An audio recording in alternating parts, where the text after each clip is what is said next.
Prashant ಹೆಗ್ಡೆಯವರು, L ಮಾರಣ್ಣ, ರಾಜಪ್ಪ ಅವರು, ಪಂಪಾಪತಿಯವರು ಮತ್ತು ಎಲ್ಲ ಮುಖಂಡರು ಮತ್ತು ಎಲ್ಲ ಮಾಧ್ಯಮದ ಬಂಧುಗಳೇ, ನಾನು ಸಮಯ ಹೋಗಬೇಕು. ಗೊತ್ತು, ನಿಮಗೆ ಒಂದೇ ಪ್ರೋಗ್ರಾಮ್ ಇರಲ್ಲ, ನಿಮಗೂ ಬೇಕಾದಷ್ಟು ಪ್ರೋಗ್ರಾಮ್ಗಳಿರುತ್ತೆ. ಅದು ನೀವು ನಿಮ್ಮಲ್ಲೇ ಒಂದು 4-5 ಜನ ಬಂದಿಲ್ಲ ಅಂತ ಹೇಳಿದ್ರಿಂದ ಇಲ್ಲಿ ಕೂತಿದ್ವಿ ಅಷ್ಟೇ. ಮತ್ತು ಮಾಧ್ಯಮದ ಬಂಧುಗಳೇ, ಇವತ್ತು ನಮ್ಮ ತುಕಾರಾಮ್ ಅವರು ಕಾಂಗ್ರೆಸ್ ಪಕ್ಷದ ಮತ್ತು 4 ಬಾರಿ ಗೆಲ್ಲಬೇಕಂದ್ರೆ ಸಹಜವಾಗಿ ಜನಕ್ಕೆ ಏನು ಮಾತು ಕೊಟ್ಟಿರ್ತಾರೆ ಅದನ್ನೆಲ್ಲ ಕೂಡ ಮಾಡ್ಕೊಂಬಂದಿರೋದು ಗೆಲ್ತಿರ್ತಾರೆ. ಹೊಸ ಹೆಸರು BJPಯವರು ಆಯ್ಕೆ ಆಗಿದ್ದರು. ಜೊತೆಗೆ ಸುಮಲತಾ ಅವರು ಸೇರಿಕೊಂಡ್ರೆ 26 ಆಯಿತು. ಪ್ರಜ್ವಲ್ ರೇವಣ್ಣ ಸೇರ್ಕೊಂಡ್ಮೇಲೆ 27 ಜನ ಆಯಿತು. ನಾನು ಯಾಕೆ ಈ ಮಾತು ಹೇಳ್ತೀನಿ ಅಂದರೆ,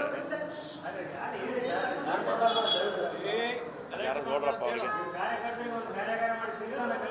ನಮ್ಮ ರಾಜ್ಯದಿಂದ ಆಯ್ಕೆ ಆಗಬೇಕು ಅಂತ ಹೇಳ್ತಾ ಇದ್ದೀನಿ ಅಂದರೆ, ನಮ್ಮ ರಾಜ್ಯಕ್ಕೆ ವಿಶೇಷವಾಗಿ ಈ ಬಾರಿ 236 ತಾಲೂಕಲ್ಲಿ 226 ತಾಲೂಕು ಬರ ಅಂತ ಘೋಷಣೆಯಾಗಿ ಕೇಂದ್ರ ಸರ್ಕಾರದ ಗೈಡ್ಲೈನ್ಸ್ ಪ್ರಕಾರ ನಮ್ಮ ಮನವಿ ಪತ್ರವನ್ನು ಕೇಂದ್ರ ಸರ್ಕಾರಕ್ಕೆ ರವಾನೆ ಆದಮೇಲೂ ಕೂಡ 7 ತಿಂಗಳ ಕಾಲ ಹಣ ಬಿಡುಗಡೆ ಆಗಲಿಲ್ಲ. ಸುಪ್ರೀಂ ಕೋರ್ಟ್ಗೆ ಹೋಗಿ ಡೈರೆಕ್ಷನ್ಸ್ ಕೊಟ್ಟ ಮೇಲೆ ಸ್ವಲ್ಪ ಹಣ ಕೊಟ್ಟಿದ್ದಾರೆ, ಉಳಿದಿರ್ತಕ್ಕಂಥದ್ದು ಕೂಡ ಕೊಡಬೇಕು. ಆದರೆ ನಮ್ಮ ಲೋಕಸಭಾ ಸದಸ್ಯರು 26-27 ಜನ, DK ಸುರೇಶ್ ಅವರೊಬ್ಬರು ಬಿಟ್ಟರೆ ಬರಗಾಲಕ್ಕೆ ಹಣ ಕೊಡಿ ಅಂತ ಯಾರೂ ಕೂಡ ಪಾರ್ಲಿಮೆಂಟಲ್ಲಿ ಒಬ್ಬರು ಕೂಡ ಪ್ರಶ್ನೆ ಮಾಡಲಿಲ್ಲ, ಅಥವಾ ಪತ್ರಿಕಾಗೋಷ್ಠಿ ಮುಖಾಂತರನೂ ಎಲ್ಲೂ ಕೂಡ ಹೇಳಲಿಲ್ಲ. ಅಥವಾ ಒಟ್ಟಾಗಿ ಇವರೆಲ್ಲ 27 ಜನ ಪ್ರಧಾನಮಂತ್ರಿಗಳನ್ನ ಭೇಟಿ ಮಾಡಿ, ಗೃಹ ಮಂತ್ರಿಗಳನ್ನ ಭೇಟಿ ಮಾಡಿ, ಬರ ಘೋಷಣೆ ಆಗಿ 7 ತಿಂಗಳಾಗಿದೆ, ರಾಜ್ಯದಲ್ಲಿ ರೈತರು ಸಂಕಷ್ಟದಲ್ಲಿದ್ದಾರೆ. ನಮ್ಮಲ್ಲಿರ್ತಕ್ಕಂಥ ಜನರಲ್ಲಿ ಸುಮಾರು 4.5 ಕೋಟಿ ಜನ ರೈತರು ಇರ್ತಾರೆ, ಅವ್ರಿಗೆ ತೊಂದರೆ ಆಗಿದೆ, ಹಣ ಬಿಡುಗಡೆ ಮಾಡಿ ಅಂತ ಒಂದು ಎಲ್ಲೂ ಕೂಡ ಇವರು ಪ್ರಸ್ತಾಪ ಮಾಡಲಿಲ್ಲ. ಎರಡನೇದಾಗಿ, ನಮ್ಮ ರಾಜ್ಯಕ್ಕೆ ಅನುದಾನ ಏನು ಕೊಡಬೇಕು, ಸುಮಾರು 4,34,000 ಕೋಟಿ ತೆರಿಗೆ ರೂಪದಲ್ಲಿ ಕೇಂದ್ರಕ್ಕೆ ಹೋಗ್ತಾ ಇದೆ. ಅದಕ್ಕೆ 34,000 ಕೋಟಿ, ಅದಕ್ಕೆ ಪರಿಹಾರವಾಗಿ ನಮಗೆ ಕೇವಲ 13 ಪೈಸೆ ಕೊಡ್ತಾ ಇದ್ದಾರೆ, ರೂಪಾಯಿಗೆ 13 ಪೈಸೆ, ಅಂದರೆ ಸುಮಾರು 40-45 ಸಾವಿರ ಕೊಡ್ತಾ ಇದ್ದಾರೆ. ಅದು 10 ವರ್ಷಕ್ಕೆ ಮುಂಚೆ GST ಪ್ರಾರಂಭ ಆಗಿದ್ದು, ಅದೇ ಪ್ರಪೋರ್ಷನೇಟ್ ಇಟ್ಕೊಂಡು ಕೊಡ್ತಾ ಇದ್ದಾರೆ. ಆಗ ಇದ್ದಂಥ ಬಡ್ಜೆಟ್ಟು 20 ಲಕ್ಷ ಕೋಟಿ ಕೇಂದ್ರ ಸರ್ಕಾರದ್ದು, ಈಗಿರ್ತಕ್ಕಂಥದ್ದು 40 ಲಕ್ಷಕ್ಕಿಂತಲೂ ಹೆಚ್ಚು ಬಡ್ಜೆಟ್ಟು. ಪ್ರಪೋರ್ಷನೇಟ್ ಲೆಕ್ಕ ಹಾಕಿದ್ರೆ ನಮಗೆ ಇನ್ನೂ ಹೆಚ್ಚು ಹಣ ಬರಬೇಕು. ಮುಖ್ಯಮಂತ್ರಿಗಳ ಪ್ರಕಾರ 1,89,000 ಕೋಟಿ ಕೊಡಬೇಕು ಕೇಂದ್ರ ಸರ್ಕಾರ. ಆದರೆ ನರೇಂದ್ರ ಮೋದಿಯವರಾಗಲಿ ಅಥವಾ ಕೇಂದ್ರದ ವಿತ್ತ ಸಚಿವರಾಗಲಿ ಯಾರೂ ಕೂಡ ಇದ್ರ ಬಗ್ಗೆ ಕಾಳಜಿ ವಹಿಸಲಿಲ್ಲ, ಅಥವಾ ನಮಗೇನು ಕೊಡಬೇಕಾಗಿತ್ತು ನ್ಯಾಯಯುತವಾಗಿ ಅದನ್ನು ಕೊಡೋದಕ್ಕೂ ಅವರು ಪ್ರಯತ್ನ ಕೂಡ ಮಾಡಲಿಲ್ಲ.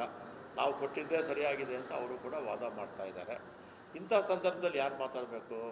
ನಮ್ಮ ರಾಜ್ಯಕ್ಕೆ ಅದು 1 ರೂಪಾಯಿ ಇರ್ಬೋದು, 1 ಲಕ್ಷ ಇರ್ಬೋದು, 1 ಲಕ್ಷ ಕೋಟಿ ಇರ್ಬೋದು, ಎಷ್ಟೇ ಇರ್ಬೋದು, ನಮ್ಮ ರಾಜ್ಯಕ್ಕೆ ನ್ಯಾಯಯುತವಾಗಿ ನಮ್ಗೆ ಬರಬೇಕಾಗಿರ್ತಕ್ಕಂಥ ಹಣವನ್ನು ಪಾರ್ಲಿಮೆಂಟಲ್ಲಿ ಯಾರು ಮಾತಾಡಬೇಕು? ಲೋಕಸಭಾ ಸದಸ್ಯರು ಮಾತಾಡಬೇಕು. ಪಕ್ಷಾತೀತವಾಗಿ ಕಾಂಗ್ರೆಸ್ಸು, JDS, BJP ಅಂತಲ್ಲ, ಎಲ್ಲರೂ ಕೂಡ ಪಕ್ಷಾತೀತವಾಗಿ ಮಾತಾಡಿ ನಮ್ಮ ರಾಜ್ಯಕ್ಕೆ ಅನುದಾನ ಕೊಡ್ತಾ ಇರ್ತಕ್ಕಂಥ ಸರಿ ಇಲ್ಲ, ಇನ್ನೂ ಹೆಚ್ಚು ಮಾಡಬೇಕು ಅಂತ ಕೇಳಬೇಕಾಗಿತ್ತು. ಯಾವ ಲೋಕಸಭಾ ಸದಸ್ಯರು ಎಲ್ಲೂ ಮಾತಾಡಲಿಲ್ಲ. ಅಥವಾ ಒಟ್ಟಾಗಿ ಹೋಗಿ ಪ್ರಧಾನಮಂತ್ರಿಗಳನ್ನ ಭೇಟಿ ಮಾಡಿ ಅಥವಾ ವಿತ್ತ ಸಚಿವರನ್ನ ಭೇಟಿ ಮಾಡಿ ನಮ್ಮ ಅನ್ಯಾಯ ಆಗ್ತಾ ಇರ್ತಕ್ಕಂಥದ್ದನ್ನು ಹೇಳ್ಬೋದಿತ್ತು, ಇದನ್ನು ಕೂಡ ಹೇಳಲಿಲ್ಲ. ಅದರಿಂದ ಈ ಥರದ ವಿಚಾರಗಳು ಇನ್ನೂ ಅನೇಕ ಇದೆ. ಈಗ ನಮ್ಮ ಬೆಂಗಳೂರಿಗೆ ಸಂಬಂಧಪಟ್ಟ ಹಾಗೆ ಕಾವೇರಿ, ನಮ್ಮ ಮೇಕೆದಾಟು ಅಣೆಕಟ್ಟಿಗೆ 5 ವರ್ಷ ಆಯಿತು ನಾವು ಮನವಿ ಪತ್ರ ಸಲ್ಲಿಸಿ. ಹಿಂದೆ ನಮ್ಮ ಸಮ್ಮಿಶ್ರ ಸರ್ಕಾರ ಇದ್ದಾಗ, ಆಗ DK ಶಿವಕುಮಾರ್ ನೀರಾವರಿ ಮಂತ್ರಿಗಳಾಗಿದ್ದಾಗ ಡ್ಯಾಮ್ ಕಟ್ಟೋದಕ್ಕೆ ಸುಮಾರು 15 TMC ನೀರು ನಮ್ಗೆ ಅಲೋಕೇಶನ್ ಆಗಿದೆ. 5 ವರ್ಷದಿಂದ ನಮಗೆ ಆ ಡ್ಯಾಮ್ ಕಟ್ಟೋಕ್ಕೆ ಅನುಮತಿ ಕೊಟ್ಟಿಲ್ಲ. ಇಲ್ಲಿ ಕೃಷ್ಣ ಇದರಲ್ಲೂ ಅಷ್ಟೇ 2010ರಲ್ಲಿ ತೀರ್ಮಾನ ಬಂದಿತ್ತು, ಆಮೇಲೆ ತೀರ್ಮಾನ ಬಂದು ಗೆಜೆಟ್ ಆಗಿಲ್ಲ. 14 ವರ್ಷ ಆದರೂ ಗೆಜೆಟ್ ಆಗಿಲ್ಲ. ಗೆಜೆಟ್ ಆಗದೆ ಇದ್ದರೆ ಸಹಜವಾಗಿ ಏನಾಗುತ್ತೆ, ಅಣೆಕಟ್ಟು ಎತ್ತರ ಮಾಡೋಕ್ಕಾಗೋದಿಲ್ಲ. ಅಣೆಕಟ್ಟು ಎತ್ತರ ಮಾಡೋಕ್ಕಾಗಿಲ್ಲ ಅಂದರೆ ರೈತರಿಗೆ ನೀರು ಕೊಡೋಕ್ಕಾಗೋದಿಲ್ಲ. ಇದನ್ನೆಲ್ಲ ಯಾರು ಪ್ರಶ್ನೆ ಮಾಡಬೇಕು? ಲೋಕಸಭಾ ಸದಸ್ಯರು ಪ್ರಶ್ನೆ ಮಾಡಬೇಕು. ಅಥವಾ ಒಟ್ಟಾಗಿ ಹೋಗಿ ಲೋಕಸಭಾ ಸದಸ್ಯರು ಪಕ್ಷಾತೀತವಾಗಿ ಪ್ರಧಾನಮಂತ್ರಿಗಳು ಭೇಟಿ ಮಾಡಬೇಕು. ನೀರಾವರಿ ಮಂತ್ರಿಗಳು ಭೇಟಿ ಮಾಡಬೇಕು. ನಮ್ಮ ಮುಖ್ಯಮಂತ್ರಿಗಳು ಎಲ್ಲರನ್ನೂ ಕರೀತಾರೆ, ಎಲ್ಲ ಪಕ್ಷಾತೀತವಾಗಿ ಎಲ್ಲ ವಿಪಕ್ಷದ ನಾಯಕರನ್ನೆಲ್ಲ ಕರೆದು ದೆಹಲಿಗೆ ಹೋಗೋಣ ಬನ್ನಿ ಅಂದರೆ ಯಾರೂ ಕೂಡ ಬರೋಕ್ಕೆ ತಯಾರಿಲ್ಲ. ಅದೇ 10 ವರ್ಷಕ್ಕೆ ಮುಂಚೆ ನರೇಂದ್ರ ಮೋದಿ ಪ್ರಧಾನಿ ಆಗೋಕ್ಕೆ ಮುಂಚೆ ಎಲ್ಲ ಪಕ್ಷಗಳು ಕೂಡ ಒಟ್ಟಾಗಿ ಹೋಗಿ ಭೇಟಿ ಮಾಡ್ತಾಯಿದ್ರು. ನಮ್ಮ ಪಕ್ಷ ಅಧಿಕಾರದಲ್ಲಿ ಅಥವಾ BJP ಅಧಿಕಾರದಲ್ಲಿದ್ದಾಗ, JDS ಅಧಿಕಾರದಲ್ಲಿದ್ದಾಗ ಎಲ್ಲ ಒಗ್ಗಟ್ಟಾಗಿ ಅವಾಗೆಲ್ಲ ಕೆಲಸ ಮಾಡ್ತಾಯಿದ್ರು. ಇದು ಮೋದಿಯವರು ಬಂದ ಮೇಲೆ ಏನಾಯಿತು, BJPಯವರು ಆಟಿಟ್ಯೂಡೇ ಚೇಂಜ್ ಆಯಿತು. ನಮ್ಮ ರಾಜ್ಯಕ್ಕೆ ಬರಗಾಲಕ್ಕೆ ಹಣ ಕೊಡದೇ ಇದ್ದರೂ ಇವ್ರು ಮಾತಾಡಲ್ಲ, ನಮಗೆ ಟ್ಯಾಕ್ಸಿಗೆ ಅನುಪಾತ ನಮಗೇನು ಹಣ ಬರಬೇಕೋ ಅದಕ್ಕೆ ಕೊಡದೇ ಇರೋದ್ರೂ ಇವ್ರು ಕೂಡ ಮಾತಾಡೋದಿಲ್ಲ. ಮತ್ತು ಆಗಲೇ ಹೇಳಿದ್ದಲ್ಲ, ಬೆಂಗಳೂರಿಗೆ ಮೇಕೆದಾಟು ಅಣೆಕಟ್ಟಿರ್ಬೋದು ಅಥವಾ ಕೃಷ್ಣ ಇದನ್ನು ಎತ್ತರಿಸೋದಕ್ಕೆ ಡ್ಯಾಮು, ಕಳಸಾ ಬಂಡೂರಿ ಇರ್ಬೋದು, ಇಂಥದ್ರಲ್ಲಿ ಹೆಚ್ಚು ಜನ ಲೋಕಸಭಾ ಸದಸ್ಯರು ಆಯ್ಕೆ ಆದರೆ ಮೋದಿಯವರೇ ಪ್ರಧಾನಮಂತ್ರಿ ಇರಲಿ, ಯಾರೇ ಪ್ರಧಾನಮಂತ್ರಿ ಆಗಲಿ, ಯಾವುದೇ ಸರ್ಕಾರ ಇದ್ದರೂ ಕೂಡ ನಮಗೀಗ ಆಗ್ತಾ ಇರ್ತಕ್ಕಂಥ ಅನ್ಯಾಯವನ್ನು ತಡೆಗಟ್ಬೋದು ನಾವು. ಆ ದೃಷ್ಟಿಯಿಂದ ಹೆಚ್ಚಿನ ಲೋಕಸಭಾ ಸದಸ್ಯರು ಆಯ್ಕೆ ಆಗಬೇಕು. ಅದರಲ್ಲೂ ಇಲ್ಲಿ ಅನೇಕ ಬಾರಿ BJP ಪಕ್ಷಕ್ಕೆ ಇಲ್ಲಿ ಅಧಿಕಾರ ಕೊಟ್ಟಿದ್ದಾರೆ. ಈಗ ಒಮ್ಮೆ ನಮ್ಮ ತುಕಾರಾಮ್ ಅವ್ರಿಗೆ ಕೊಟ್ಟರೆ ವಿದ್ಯಾವಂತರಿದ್ದಾರೆ, ಮತ್ತು ಎಲ್ಲೇ ಅನ್ಯಾಯ ಆಗಲಿ ರೈತರಿಗಿರ್ಬೋದು ಅಥವಾ ಇನ್ನಿತರ ಯಾವುದೇ ರಾಜ್ಯಕ್ಕೆ ಸಂಬಂಧಪಟ್ಟಾಗೆ ನೆಲ ಜಲ ಭಾಷೆ ಸಂಬಂಧಪಟ್ಟಾಗೆ ಏನೇ ಅನ್ಯಾಯ ಆದರೂ ಕೂಡ ಪಾರ್ಲಿಮೆಂಟಲ್ಲಿ ಮಾತಾಡ್ತಾರೆ. ಅವ್ರ ಪರವಾಗಿ ಮತಯಾಚನೆ ಮಾಡೋಕ್ಕೆ ನಾನು ಬಂದಿದ್ದೀನಿ. ಮತ್ತು ತಾವು ಏನಾದರೂ ಪ್ರಶ್ನೆಗಳಿದ್ದರೆ ಕೇಳ್ಬೋದು. ಮತ್ತು ನಮ್ಮ ಸರ್ಕಾರ ಕೂಡ 5 ವರ್ಷ ಆಯಿತು. ನಮ್ಮ ಸರ್ಕಾರದ ಪ್ರಯತ್ನಗಳು ಆಗಲಿಲ್ಲ. ಕೃಷ್ಣದು ಈಗ ಏನಾಗ್ತದೆ, ಕೃಷ್ಣದು ಆಯಿತು, ಯಾವುದೋ ಆಯಿತು, ನಮ್ಮ ಸರ್ಕಾರದ ಪ್ರಯತ್ನಗಳು ಈಗ ಒಂದು ನಿಮಿಷ ಇರಿ. ನಮ್ಮ ಸರ್ಕಾರ ನಾವು ಪ್ರಸ್ತಾವನೆ ಕಳಿಸಿ ಸಮ್ಮಿಶ್ರ ಸರ್ಕಾರ ಇದ್ದಾಗ, ಯಾರು ಕುಮಾರಸ್ವಾಮಿ ಪರಮೇಶ್ವರವರಿದ್ದಾಗ ಆವಾಗ ಪ್ರಸ್ತಾವನೆ ಕಳಿಸಿದ್ದು. ಆಮೇಲೆ 4 ವರ್ಷ BJP ಸರ್ಕಾರ ಇತ್ತಿಲ್ಲಿ. ಈಗ ನಮ್ಮ ಸರ್ಕಾರ ಬಂದಿದೆ. ನಾವು ಮೇಕೆದಾಟು ಪಾದಯಾತ್ರೆ ಕೂಡ ಮಾಡಿದ್ವಿ, ಜ್ಞಾಪಕ ಇರ್ಬೇಕು ನಿಮಗೆ, 2 ವರ್ಷಕ್ಕೆ ಮುಂಚೆ ಮಾಡಿದ್ವಿ. ಅದರಿಂದ ನಮ್ಮ ಪ್ರಯತ್ನ ಇದ್ದೇ ಇದೆ. ಆಮೇಲೆ ಕೃಷ್ಣ ಇದಕ್ಕೂ ಅಷ್ಟೇ ನಮ್ಮ ಪ್ರಯತ್ನ ನಾವು ಮಾಡ್ತಾ ಇದ್ದೀವಿ. ಕೇಂದ್ರ ಅನುಮತಿ ಯಾರು ಕೊಡಬೇಕಾಗಿರೋರು? ಕನ್ಯಾರ ಹತ್ರ ಇದೆ, ಕೇಂದ್ರದಲ್ಲಿ. ನೀರು ಬಿಟ್ಟಿದ್ದು ಕೂಡ ಆ ಜನಗಳಿಗೆಲ್ಲ ಇಷ್ಟ ಆಗಲಿಲ್ಲ. ಅಲ್ಲಿ ಕಾವೇರಿ ಎಲ್ಲಿ ಬೆಂಗಳೂರು ಮತ್ತು ಕಾವೇರಿ ಜನರ ಹಿತಾಸಕ್ತಿ ಮತ್ತು ನೀವು ಯಾವುದೋ ರಾಜಕಾರಣಕ್ಕೋಸ್ಕರ ಇಂಡಿಯಾ ಕೂಟನ್ನು ಮೆಚ್ಚಿಸ್ಲಿಕ್ಕೆ ನೀವು ಪತ್ರಿಕೆಯವರು ಹೇಳೋಕ್ಕೆ ಮುಂಚೆ ಯಾರು ನೀರು ಬಿಟ್ಟರು ಅನ್ನೋದು ತಿಳ್ಕೋಬೇಕು. ಪ್ರಾಧಿಕಾರ ಇದೆ, ಅದಕ್ಕೆ ಕಾವೇರಿಗೆ ಪ್ರಾಧಿಕಾರ ಇದೆ. ಪ್ರಾಧಿಕಾರ ಡೈರೆಕ್ಷನ್ಸ್ ಕೊಟ್ಟ ಮೇಲೆ ನೀರು ಬಿಟ್ಟಿದ್ದು ಅದು ನಿಮ್ಮ ಮಾಧ್ಯಮದವರು ನೀವು ತಿಳ್ಕೋಬೇಕು. ಈಗ ಏನಾಯ್ತದು, ಒಂದು ನಿಮಿಷ ಹೇಳಿ. ಬಂಗಾರಪ್ಪ ಅವರು ಅಸೆಂಬ್ಲಿದಲ್ಲಿ ರೆಸೊಲ್ಯೂಷನ್ ಮಾಡಿಬಿಟ್ರು. ಆಗ ನಾನು ಫಸ್ಟ್ ಟೈಮ್ MLA ಆಗಿದ್ದೆ. ಆಮೇಲೆ ಏನಾಯ್ತದು, ಅದನ್ನು ಕಿತ್ತಾಕಿದ್ರು. ಆಮೇಲೆ ಒಂದು ನಿಮಿಷ, ಪ್ರಾಧಿಕಾರ ಕೇಂದ್ರ ಸರ್ಕಾರದ ಪ್ರಾಧಿಕಾರ ಡೈರೆಕ್ಷನ್ಸ್ ಕೊಟ್ಟಾಗ ನಾವಿಲ್ಲ ಅಂತ ಹೇಳೋಕ್ಕಾಗೋದಿಲ್ಲ.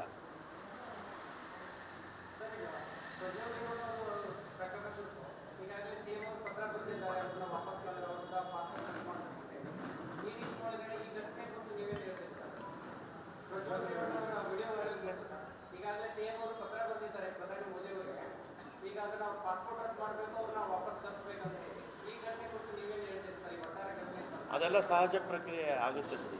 ಅದೆಲ್ಲ ಪೊಲೀಸ್ ಒಂದ್ಸಲಿ SIT ಕೊಟ್ಟ ಮೇಲೆ SIT ಅವ್ರು ಏನೇನು ಆ್ಯಕ್ಷನ್ ತೊಗೋಬೇಕೋ ತಗೊಳ್ತಾರೆ.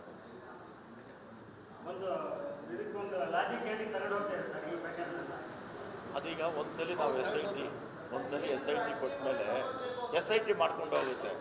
ನಾವು ಅದನ್ನು ಇಂಟರ್ಫಿಯರ್ ಆಗಿ ಹೋಗ್ಬಾರ್ದು. ಈಗ ಅವಾಗೇನಾಗುತ್ತೆ, ನಾವು ಇಂಟರ್ಫಿಯರ್ ಆದರೆ ಏನಾಗುತ್ತೆ, ಇನ್ಫ್ಲೂಯೆನ್ಸ್ ಮಾಡ್ತಾರೆ ಅಂತೆಲ್ಲ ಬರುತ್ತೆ. ಅದರಿಂದ ಆ ವಿಚಾರ ಈಗ ನಾವು ಮಾತಾಡ್ತಿರ್ತಕ್ಕಂಥದ್ದು ಅನಾವಶ್ಯಕ.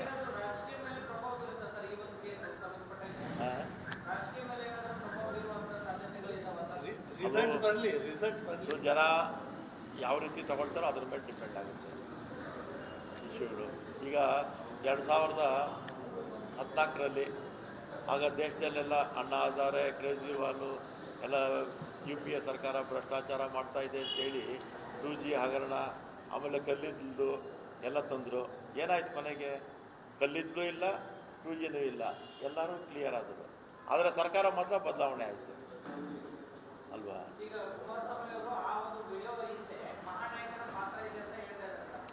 ಅದು ಯಾವುದೇ ಘಟನೆ ಆದರೂ ಕೂಡ ಕುಮಾರಸ್ವಾಮಿ ಅವರು ಮಹಾನಾಯಕ ಮಹಾನಾಯಕ ಅಂತ ಒಂದು 100 ಸಲ ಹೇಳಿದ್ದಾರೆ ಇಲ್ವಾ? ಅನೇಕ ಬಾರಿ ಹೇಳಿದ್ದಾರೆ. ಅದರಿಂದ ಈಗ ತನಿಖೆ ಮಾಡ್ತಾ ಇರ್ತಕ್ಕಂಥ ಸಂದರ್ಭದಲ್ಲಿ ಹೆಚ್ಚು ಮಾತಾಡೋದು ಸರಿ ಇಲ್ಲ ಅಂತ ನನ್ನ ಅಭಿಪ್ರಾಯ.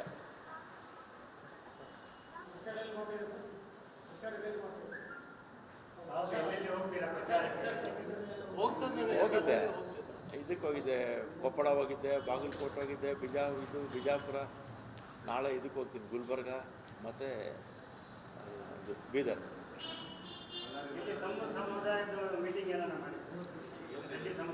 ರೆಡ್ಡಿ ಸಮುದಾಯ ಅಂತಲ್ಲ, ಎಲ್ಲ ನನಗೆ ಬೇಕಾಗಿರ್ತಕ್ಕಂಥ ಎಲ್ಲ ಮುಖಂಡರು ಕರೆದಿದೆ.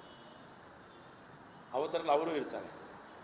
ಸರ್, ಕುಕ್ಕೆ ಸುಬ್ರಹ್ಮಣ್ಯ ದೇವಸ್ಥಾನದ ಅದರಲ್ಲಿ ಯೇಸು ರಾಜ್ ಅಂತ ಒಬ್ಬರನ್ನ AEO ನೇಮಕ ಮಾಡಿದ್ದಾರೆ. AEO ಒಂದು ಕಾಪಿ ಕಳಿಸ್ತೀನಿ ನಿಮಗೆ ವಾಟ್ಸಪ್ಪಲ್ಲಿ, ತೆಗಿತಾ ಇದ್ದಾರೆ, ಕಳಿಸ್ತೀನಿ. ಆ ಯೇಸು ರಾಜ್ ಅವ್ರ ತಂದೆ ಆ ಯೇಸು ಕ್ರಿಸ್ತ ಹುಟ್ಟಿದ ದಿನ ಹುಟ್ಟಿದ್ದಂಥ ಹುಡುಗ ಯೇಸು ಕ್ರಿಸ್ತ ಡಿಸೆಂಬರ್ 25ಕ್ಕೆ. ಅದಕ್ಕೆ ಯೇಸು ರಾಜ್ ಅಂತ ಹೆಸರಿದ್ದಾರೆ. ಆ್ಯಕ್ಚುಲಿ ಅವ್ರು ಶೆಡ್ಯೂಲ್ ಕ್ಯಾಸ್ಟ್. ನಿಮ್ಗೆ ಸರ್ಟಿಫಿಕೇಟು ಕೊಡ್ತೀನಿ, ಇಲ್ಲೇ ಕ್ಯಾಸ್ಟ್ ಸರ್ಟಿಫಿಕೇಟು ಇದೆ, ಎಲ್ಲ ಇದೆ. ಮೊನ್ನೆ BJPಯವರು ಯೇಸುರಾಜ್ ಅಂದ ತಕ್ಷಣ ಕ್ರಿಶ್ಚಿಯನ್ ಅಂದ್ಕೊಂಡ್ಬಿಟ್ಟು ಅದನ್ನು ವಾಟ್ಸಪ್ಪಲ್ಲಿ ಅಪಪ್ರಚಾರ ಮಾಡಿದ್ರು. ಆಮೇಲೆ ನಮ್ಮ ಅಧಿಕಾರಿಗಳು ಕೇಳಿದೆ, ಅವರು ಎಲ್ಲ ಕ್ಯಾಸ್ಟ್ ಸರ್ಟಿಫಿಕೇಟ್ ಸಮೇತ ನಾನು ಕಳಿಸಿದ್ರು. ನಾನು ಇದರಲ್ಲಿ ಹಾಕಿದೆ, ಅದನ್ನು ಕಳಿಸ್ತೀನಿ ನಿಮಗೆ, ಇಲ್ಲೇ ಇದೆ, ಕಳಿಸ್ತೀನಿ. ಅದು ಯೇಸುರಾಜು ಹಿಂದೂ, ಕ್ರಿಶ್ಚಿಯನ್ ಅಲ್ಲ, ಹಿಂದೂ. ಅವರು ಶೆಡ್ಯೂಲ್ ಕ್ಯಾಸ್ಟ್. ಅದರಲ್ಲೂ ಅವ್ರ ತಂದೆನೂ ಕೂಡ ಮುದ್ರಾ ಇಲಾಖೆನಲ್ಲೇ ಕೆಲಸ ಮಾಡ್ತಾಯಿದ್ರು. ಅವ್ರು ರಿಟೈರ್ಡ್ ಆದಮೇಲೆ ಇವರು ನಮ್ಮ ಇಲಾಖೆಯಲ್ಲಿ ಸೇರ್ಕೊಂಡಿದ್ದಾರೆ. ಇದು ಈ BJPಯವರ IT ಸೆಲ್ ಇದೆಯಲ್ಲ, ಆ ವಿಕೃತ ಮನೋಭಾವ ತೋರಿಸುತ್ತೆ. BJPಯವರ ವಿಕೃತ ಮನೋಭಾವ ಇದನ್ನು ತೋರಿಸುತ್ತೆ. ಅವ್ರಿಗೂ ಗೊತ್ತು ಆ AEO ಶೆಡ್ಯೂಲ್ ಕ್ಯಾಸ್ಟ್ ಅಂತ. ಆದರೆ ಶೆಡ್ಯೂಲ್ ಕ್ಯಾಸ್ಟ್ನವರು ಅಲ್ಲೇನು ದೇವಸ್ಥಾನದಲ್ಲಿ ಕೆಲಸ ಮಾಡಬಾರ್ದು ಅಂತ BJPಯವರ ಇದಿರಬೇಕೇನೋ ಅಷ್ಟೇ. ಅದರಿಂದ BJPಯವರ ವಿಕೃತ ಮನೋಭಾವ ಈಗಲಾದರೂ ಬಿಡಿ, ಎಲ್ಲರೂ ಒಂದೇ ಅನ್ನೋದು ತಿಳ್ಕೊಳ್ಳಿ. ಮತ ಹಾಕುವಾಗ ಮಾತ್ರ, ಮತ ತಗೊಳ್ಳೋವಾಗ ಎಲ್ಲರೂ ಬೇಕು, ಅವ್ರಿಗೆ ಎಲ್ಲರೂ ಬೇಕು. SC ST ಬೇಕು, ಮೈನಾರಿಟಿ ಬೇಕು, ಹಿಂದೂ ಉಳಿದವ್ರದವರು ಬೇಕು, ಎಲ್ಲ ಜನ ಕೇಳ್ತಾರೆ. ಈ ರೀತಿ ಆದಾಗ IT ಸೆಲ್ಲು ಅಷ್ಟು ಕೆಟ್ಟ BJPಯ ಒಂದು ವಾಟ್ಸಪ್ ಯೂನಿವರ್ಸಿಟಿ ಇದೆಯಲ್ಲ, ಆ ಕೆಟ್ಟ ಮನಸ್ಥಿತಿ, ತಲೆ ಕೆಟ್ಟವ್ರಿಗಿಂತಲೂ ವರ್ಸ್ಟಿವು ಈ ಥರ ಮಾಡಿ. ರಾಜ್ಯ ಸರ್ಕಾರದ 3,454 ಕೋಟಿ ಸಾಲ ಮೇಲೆ ಮತ್ತೆ ನಾವು ಪ್ರೊಟೆಸ್ಟ್ ಮಾಡಿದ್ವಿ, ಮತ್ತೆ ಹೋಗ್ತೀವಿ ಸುಪ್ರೀಂ ಕೋರ್ಟ್ಗೆ. ಎಲೆಕ್ಷನ್ ಇದೆಯಲ್ಲ,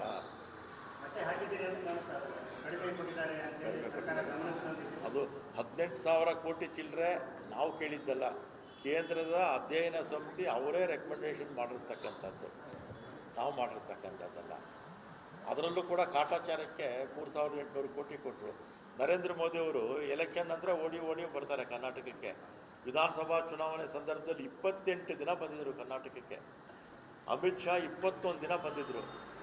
7 ತಿಂಗಳಾದರೂ ಕೂಡ ಕರ್ನಾಟಕದ ರೈತರಿಗೆ ಬರಕ್ಕೆ ಹಣ ಬಿಡುಗಡೆ ಮಾಡಲಿಲ್ಲ ಅಂತ ನರೇಂದ್ರ ಮೋದಿ ಅವರಿಗೆ ಜ್ಞಾಪಕನೇ ಬರಲಿಲ್ಲ. ಕರ್ನಾಟಕದ ರೈತರು ಅಥವಾ ಕರ್ನಾಟಕ ಜನ ಜ್ಞಾಪಕ ಬರಲಿಲ್ಲ. ಈಗ ಈ ಚುನಾವಣೆ ಬಂತು ಅಂತ ಓಡೋಡಿ ಬರ್ತಾರೆ. ಬಂದು ಡೆವಲಪ್ಮೆಂಟ್ ಬಗ್ಗೆ ಮಾತಾಡೋದಿಲ್ಲ, ರೈತರ ಬಗ್ಗೆ ಮಾತಾಡೋದಿಲ್ಲ, ಬರಗಾಲದ ಬಗ್ಗೆ ಮಾತಾಡಲಿಲ್ಲ. ಯಾವುದನ್ನು ನಮ್ಮ ರಾಜ್ಯದ ಇಶ್ಯೂಗಳು ತಗೊಂಡು ಒಂದು ಮಾತಾಡಲಿಲ್ಲ. ಏನೋ ತಾಳಿನಂತೆ ಇನ್ನೊಂದಂತೆ ಇದನ್ನೇ ಮಾತಾಡ್ಕೊಂಡು ಸ್ವತಃ ನರೇಂದ್ರ ಮೋದಿಯವರೇ ಅವ್ರ ಮನೆಯವ್ರನ್ನ ಬಿಟ್ಟು ಎಷ್ಟು ವರ್ಷ ಆಯ್ತಪ್ಪ. ಅವ್ರ ಮನೆಯವ್ರನ್ನೇ ಅವರು ಸಂಸಾರ ಮಾಡಲಿಲ್ಲ, ತಾಳಿ ಬಗ್ಗೆ ಮಾತಾಡ್ತಾರೆ.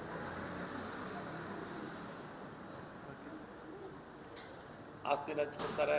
ಪಾಕಿಸ್ತಾನ ಅದು ಬಿಟ್ಟರೆ ಬೇರೆ ಏನೂ ಇಲ್ಲ ನರೇಂದ್ರ ಮೋದಿ ತಲೆಯಲ್ಲಿ. ಡೆವಲಪ್ಮೆಂಟೇ ಇಲ್ಲ. ದೇಶದ ಅಭಿವೃದ್ಧಿನೇ ಅವ್ರಿಗೆ ಬೇಕಾಗಿಲ್ಲ.